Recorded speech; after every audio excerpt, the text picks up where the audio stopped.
বেনারসের 12টা জ্যোতির্লিঙ্গর ম্যাপ এখানে করা আছে। কালভৈরব, বাবা বিশ্বনাথ এবং ওমকারেশ্বর, নাগেশ্বর, চন্দ্রেশ্বর সবকিছু। তো এইখানে দেখলাম এটা হচ্ছে ওমকারেশ্বর মন্দিরে ঢুকবো, তার আগে এটা করা আছে ম্যাপটা পুরো। আর ওমকারেশ্বরকে আবার 3 ভাগে ভাগ করা হয়েছে, ওম, কার এবং সার। তো পাশাপাশি আছে এই ওমকারেশ্বরের পাশে আরও 2টো মন্দির আছে, সেগুলোও দর্শন করেছি। তো এটা করার পরেই চলে গেছিলাম চন্দ্রেশ্বর মন্দির।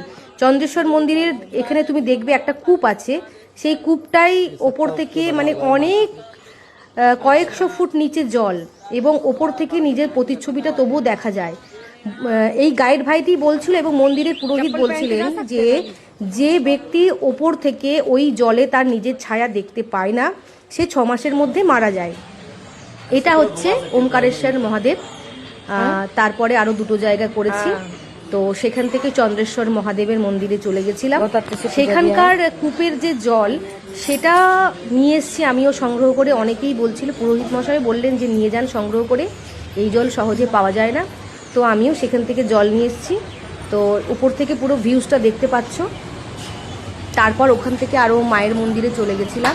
চন্দ্রেশ্বর মহাদেবের মন্দির এই দেখো, এটা হচ্ছে মা বিশালাক্ষী মায়ের মন্দির। ভেতরে ঢুকতে দেয়নি, মানে মোবাইল নিয়ে ঢোকা যাবে না। এটা চন্দ্রেশ্বর মন্দিরে এই যে কূপ, যেখান থেকে উপর থেকে নিজের ছায়া দেখা যায়। পুরোহিত মশাইয়ের সঙ্গে কথা বলছিলাম, সঙ্গে গাইড ভাইটিও ছিল। তো এই কূপের জলও সংগ্রহ করেছি। দেখো খুব সুন্দরভাবে দর্শন করলাম। এই হচ্ছে সেই চন্দ্রেশ্বর মহাদেবের মন্দির, মা আছে এবং এখানে অনেকে পাঠ করছে। এই যে আমাকে বুঝিয়ে দিচ্ছে अच्छा যে এই কূপ থেকে কি হয়, মানে কিভাবে भगवान का কিভাবে निर्माण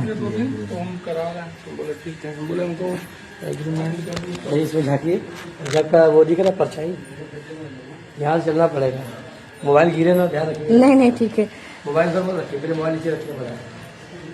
झांकिए, अरे मोबाइल ध्यान रखिए, गिरे ना। हाँ बाप रे, हाँ हाँ दिख रहा है। तो दर्शन कर लीजिए, दर्शन करके वापस आके 1 नंबर देखेगा बस। हाँ उन्होंने खुद आकर के यहाँ पे। अच्छा अच्छा।